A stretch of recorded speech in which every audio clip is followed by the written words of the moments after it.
Hola, buen día. En esta exposición hablaremos sobre los patrones morfológicos de la inflamación aguda. Para empezar, primero debemos entender qué es la inflamación. La inflamación es una respuesta de los tejidos vascularizados frente a infecciones, toxinas o daño celular. Su principal función es transportar leucocitos y proteínas plasmáticas hacia el sitio lesionado para eliminar el agente agresor y el tejido dañado. Aunque muchas veces relacionamos la inflamación con algo negativo, en realidad es un mecanismo de defensa esencial para la supervivencia. Sin este proceso, el organismo no podría controlar infecciones ni reparar tejidos lesionados. Además, el sufijo itis se utiliza para indicar inflamación de un órgano o tejido, como ocurre en la apendicitis o la meningitis. Ahora bien, dentro de la inflamación existen distintos tipos, pero en esta exposición nos enfocaremos en la inflamación aguda. La inflamación aguda se caracteriza por tener un inicio rápido y una duración corta, y representa la primera respuesta del organismo frente a una lesión o infección. Este proceso tiene tres componentes principales. Primero, la vasodilatación de pequeños vasos sanguíneos. Segundo, el aumento de la permeabilidad vascular. Y tercero, la migración de leucocitos hacia el sitio de lesión. Gracias a estos cambios, las células defensivas y las proteínas plasmáticas pueden llegar al área dañada para eliminar el agente causal e iniciar la reparación tisular. Durante la inflamación aguda ocurren cambios vasculares y celulares que permiten que las células defensivas lleguen al sitio de lesión. Primero se presentan los cambios vasculares. La vasodilatación provoca un aumento del flujo sanguíneo hacia el área afectada. Posteriormente, aumenta la permeabilidad vascular, permitiendo la salida de líquido y proteínas plasmáticas al tejido, proceso conocido como extravasación. Además, el flujo sanguíneo se vuelve más lento, fenómeno llamado éstasis vascular. Al mismo tiempo ocurren los cambios celulares. Los leucocitos comienzan acercándose a la pared del vaso, proceso llamado marginación leucocitaria. Después se adhieren al endotelio, atraviesan la pared vascular y migran hacia el tejido lesionado. Una vez ahí, son dirigidos por señales químicas mediante la quimiotaxis y finalmente realizan fagocitosis para destruir al agente agresor. Todos estos cambios producen las manifestaciones clínicas características de la inflamación aguda, como el calor y el rubor debido al aumento del flujo sanguíneo y el edema por la salida de líquido hacia los tejidos. Continuando con las bases de los patrones morfológicos. Una vez entendidos los cambios que ocurren durante la inflamación aguda, podemos hablar de los patrones morfológicos.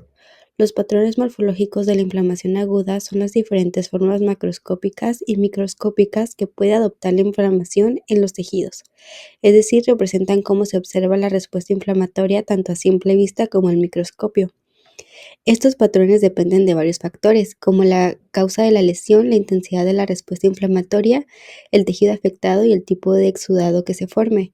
Por esta razón, el reconocimiento de los patrones morfológicos es importante, ya que puede ayudar a identificar la causa subyacente del daño tisular y orientar el diagnóstico. Finalmente, los distintos patrones morfológicos de la inflamación aguda se relacionan directamente con el tipo de exudado que se produce. El exudado es un líquido extravascular rico en proteínas y células inflamatorias que se forma debido al aumento de la permeabilidad vascular durante la inflamación. Dependiendo de sus características, puede originar diferentes patrones morfológicos. Por ejemplo, el exudado seroso es un líquido acuoso y pobre en proteínas y células, por lo que da lugar a una inflamación serosa. En cambio, el exudado fibrinoso contiene grandes cantidades de fibrinógeno y fibrina debido a un aumento importante de la permeabilidad vascular, produciendo inflamación fibrinosa. Por otro lado, el exudado purulento o supurativo es rico en neutrófilos, restos celulares y pus, originando inflamación purulenta. Finalmente, cuando existe pérdida de tejido superficial acompañada de inflamación y necrosis, se produce el patrón ulcerativo o úlcera. De esta manera, el tipo de exudado y el tejido afectado determinan el patrón morfológico que adoptará la inflamación aguda. Inflamación serosa. La inflamación serosa es un patrón morfológico caracterizado por la acumulación de un líquido acuoso con un bajo contenido de proteínas y pocas células inflamatorias. Este tipo de inflamación suele aparecer cuando existe una lesión relativamente leve y ocurre salida de líquido desde los vasos sanguíneos hacia los tejidos o las cavidades corporales. Este líquido puede acumularse en estas cavidades corporales, las cuales están revestidas por mesotelio, como lo es la pleura, el peritoneo y el pericardio. Cuando el líquido se acumula en estas cavidades, se le conoce como derrame seroso. Es importante mencionar que no todos los derrames son inflamatorios, porque también pueden presentarse en enfermedades como insuficiencia cardíaca, cirrosis hepática o síndrome nefrótico. Ahora, ¿cómo es que ocurre esta inflamación? Va a ocurrir debido a un aumento leve o moderado de la permeabilidad vascular, y esto va a permitir principalmente la salida del líquido plasmático, pero no de grandes cantidades de proteínas ni de leucocitos, porque este tipo de inflamación es la forma más leve de inflamación aguda. Lo que ocurre principalmente en un aumento pequeño de la permeabilidad vascular, así que sale sobre todo líquido plasmático acuoso, pero no suficientemente daño vascular como para que escapen muchas proteínas grandes ni para atraer gran cantidad de leucocitos. En otras palabras, hay pocas proteínas porque los vasos sanguíneos solo se vuelven ligeramente permeables, entonces pasa agua y electrolitos, pero casi no salen proteínas plasmáticas como lo es fibrinógeno. Hay pocos leucocitos porque el estímulo inflamatorio no es tan intenso, entonces la quimiotaxis y la migración celular son mínimas, así que casi no llegan neutrófilos u otras células inflamatorias. Por eso, el exudado seroso generalmente es claro, transparente y poco celular. Además, este tipo de exudado normalmente no contiene microorganismos, lo cual lo diferencia de la inflamación purulenta. Va a tener macroscópicamente este aspecto acuoso debido a que, una vez más, la clave es que contiene pocas células inflamatorias y un bajo contenido proteico. Ahora, un ejemplo clásico de esta inflamación son las ampollas cutáneas producidas por quemaduras o infecciones virales. En estos casos, el líquido seroso se va a acumular debajo de la epidermis dañada formando las ampollas. Generalmente este tipo de inflamación es reversible si el estímulo inflamatorio desaparece. Inflamación fibrinosa. La inflamación fibrinosa aparece cuando el daño vascular es más intenso y la permeabilidad vascular aumenta de manera importante. En estas condiciones, proteínas grandes como lo es el fibrinógeno van a salir al torrente sanguíneo hacia el tejido extracelular y posteriormente el fibrinógeno se va a transformar en fibrina formando un exudado fibrinoso. En esta imagen se puede observar mejor lo que mencioné. Primero, ocurre el aumento importante de la permeabilidad vascular. Después, el fibrinógeno sale del vaso sanguíneo hacia el espacio extracelular y finalmente se deposita fibrina formando una red filamentosa en el tejido. Este tipo de inflamación es característica de superficies serosas como la es el pericardio, el peritoneo y también las meninges.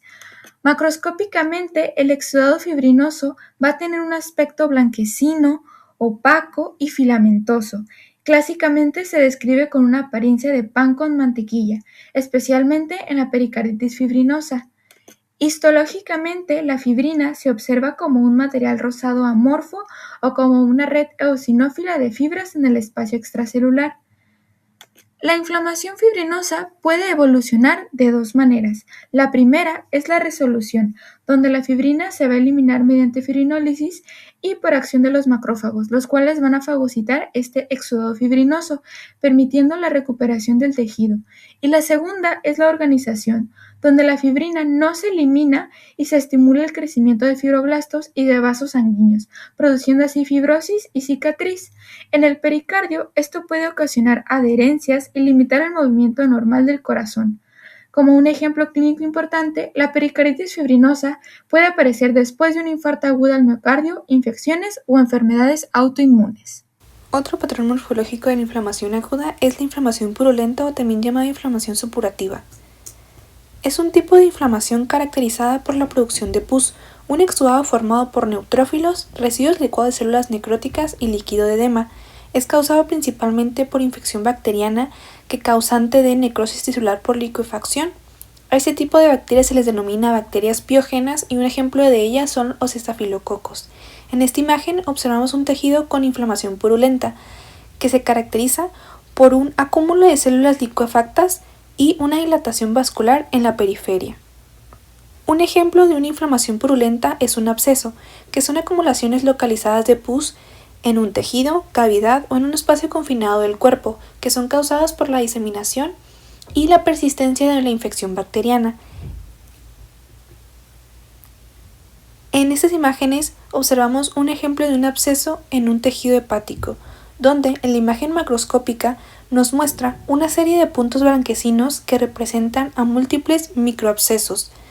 En cambio, en la imagen microscópica observamos un absceso que tiene un núcleo de células licuefactas, alrededor de este está una capa de neutrófilos conservados y por último se tiene una pared de tejido conjuntivo. Cabe destacar que la dilatación vascular también es parte del patrón morfológico clave de un absceso por inflamación purulenta. Otro patrón morfológico de la inflamación son las úlceras.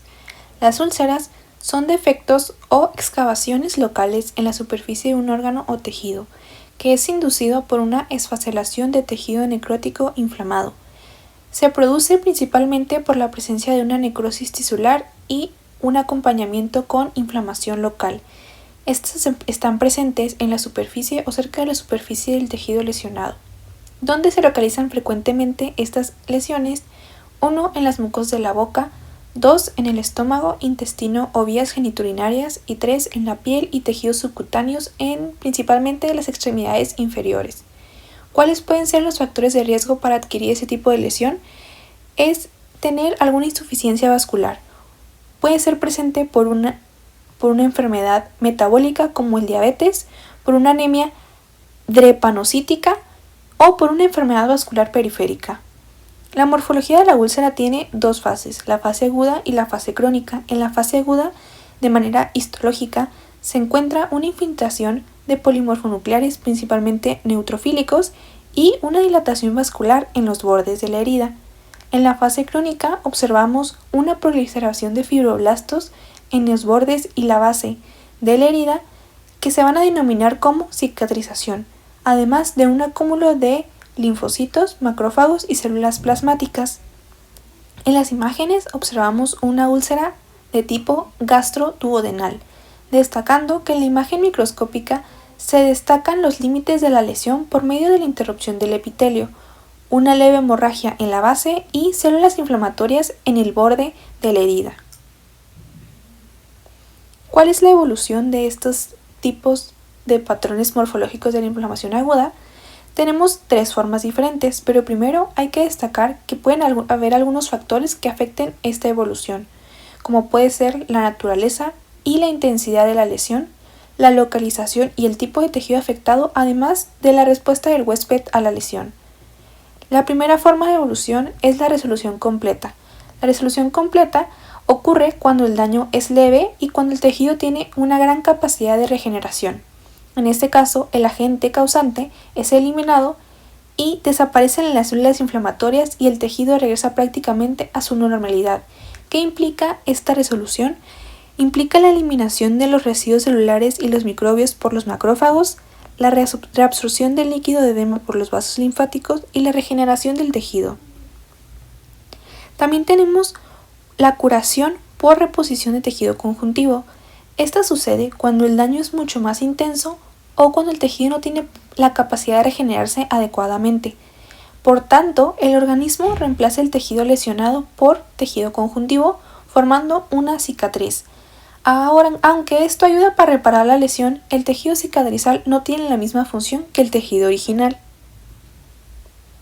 Por último, la última forma de evolución es la evolución a la inflamación crónica. Esto ocurre cuando el agente agresor no logra ser eliminado por completo o cuando existe una agresión persistente. En esta etapa van a predominar los macrófagos y los linfocitos, puesto que los neutrófilos no lograron eliminarlo, por tanto el organismo comenzó a reclutar a otras células para realizar la función. Pero, además de ayudar a reparar al tejido dañado, también puede causar un daño celular, por lo cual puede durar la inflamación crónica mucho tiempo y provocar otras alteraciones en la funcionalidad del tejido afectado.